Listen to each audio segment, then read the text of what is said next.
That night, my wife asked me to pick up dinner. She was tired. And I sat there for 30 minutes at a bar, waiting when I'd ordered the food for the food to come so I could take it home to the wife and children.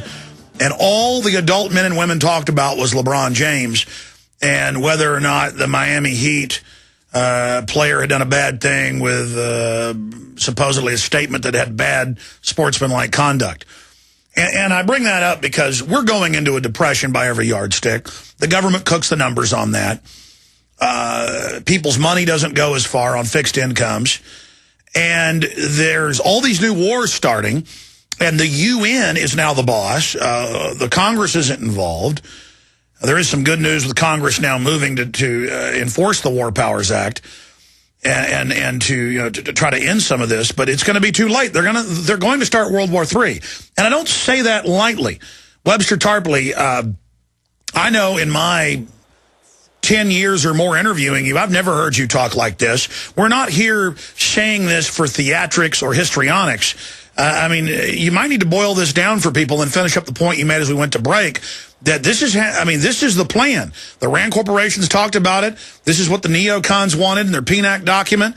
And a lot of Americans think war is macho and cool. This isn't going to be just picking on, some people who live in the Stone Age.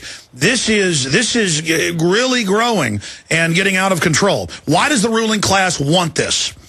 Well, again, it's because anybody who has a national state, a sovereign nation state, or anything approaching a sovereign nation state wants to assert their ability to get out from under the International Monetary Fund, the World Bank, the World Trade Organization, and what is called the Washington Consensus, which is, of course, free trade, free markets, union busting, no state sector, race to the bottom, no social safety net, and all that. There are people that want to do that here in the United States, but not that many.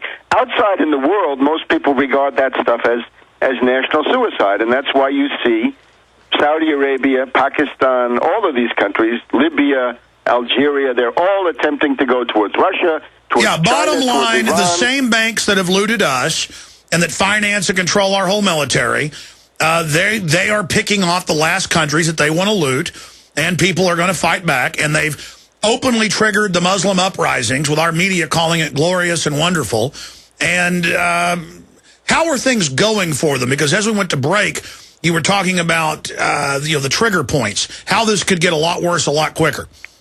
Well, the obvious trigger points are an attack on Pakistan, with the Chinese having made these commitments, forces the Chinese to do something about that. And again, it's either missiles or treasury bonds or cyber attacks, and that's what Panetta is talking about with the Pearl Harbor statement, right? When the head of the CIA, who is going to become the head of the Defense Department, says the next Pearl Harbor is coming as a cyber attack, and then he goes through a whole series of things which I don't believe cyber attacks can do, right? Shut down power systems and cause mayhem and basically... No, only they can do that with the cybersecurity hub computers they've already put everywhere. And undoubtedly, the Chinese have said, hey, you're the ones really doing this. Right. The military-industrial complex wants the kill switch, and they're going to do it. And that's why at the Bilderberg meeting last week, it was just chock full of the technology heads. Right. There is, of course, an apocalyptic mood in the ruling class, right? The so-called Götterdämmerung, or Twilight of the Gods, right? Imagine that Bilderberger taking place actually in a bunker in Berlin. Ragnarok. Yeah, something like this. So that's one side of it. On the other hand, they're also driven wild by the fact that their debt structures, right, their derivatives castle, the 1.5 quadrillion, seems now to be coming down, or it's closer to coming down in a panic than it has been in the past couple of years. Remember, we have been in a depression since 07, 08. And stay there. This is too important.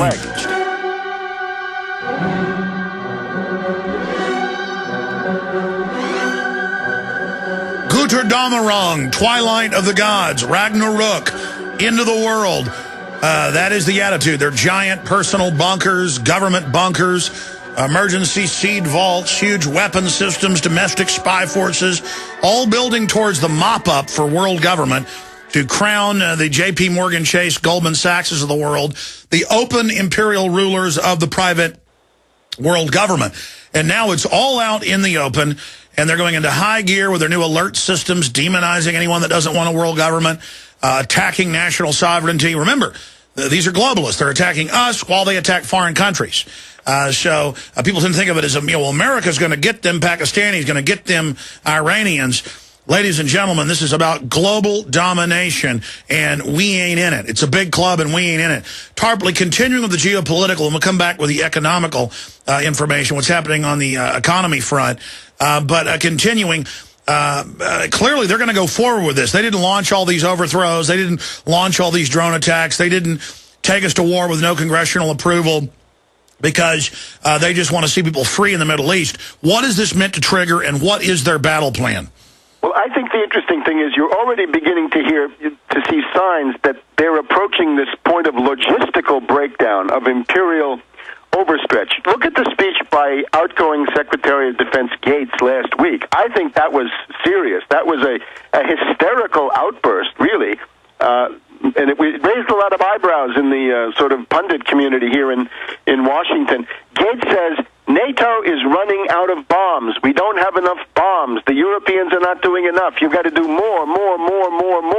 You have 2 million under arms. You're not able to get 30, 40,000 into Afghanistan. I think that has to be taken seriously. We also have a French admiral speaking in Belgrade, Serbia, in the last couple of days, also says something to the effect of we're reaching a point of logistical problem or strain. And I think that may be what's behind Boehner and even the entire House. Now, the entire House says to Obama, you've got to come to us and get approval, or there's no money for your war there in Libya. I think this reflects an actual logistical strain. And if we go through that list, if you're in 5 wars, does that get you to logistical breakdown? If we're in 6, and that's going to turn to 7 to 8, at some point along there's going to be a logistical breakdown. I was just looking last night at the list of aircraft carriers, right? When you get into these crises, you want to know where the aircraft carriers are, and a significant number of them are being refitted. 3 or 4 U.S. aircraft carriers can't be used right now, at least allegedly. This is what's posted on certain websites are supposedly knowledgeable. They're in shipyards getting refits. So there are fewer aircraft carrier battle groups out there than you would expect. So where is the point of logistical breakdown? At what point, for example, does the Russian government decide that Medvedev's prattling about the reset is simply unreal and get back to the hard, real realpolitik of Putin, right? The realistic power politics and realistic geopolitics. And once you goad the Chinese into action, we've had the Chinese ultimatum, stop playing with fire, stop going to the edge of bankruptcy, default, chaos, and world panic. Stop doing that. Well, Webster, let me stop you for a minute and we'll come back and talk about it. That's really the issue, is the rhetoric has gone from, even when countries are ready to go to war, from friendliness on the surface to right out in the open, you're going to destroy the world economy. You've already defaulted. You're already bankrupt. What are you doing? Stop it. The Russians are saying, what are you doing? Get your ship out of there. The Chinese are threatening in the South China Sea. Everything is getting more and more real. Everything is getting more and more out front. I mean, I don't even remember talk like this during the Cold War growing up. I mean, and then meanwhile, the average American's running around talking about LeBron James. We had two ultimatums coming from the Soviet Union. One is the Suez Crisis in 1956. Khrushchev told the British and the French in particular, stop attacking Egypt or I have intermediate-range ballistic missiles with nuclear warheads. Then later on in the Berlin crisis, 61, the U.S. was told, along with Britain and France, get out of Berlin in 6 months or else. I don't remember any ultimatum since then, but now, as you say, in the past... Stay there. Come back.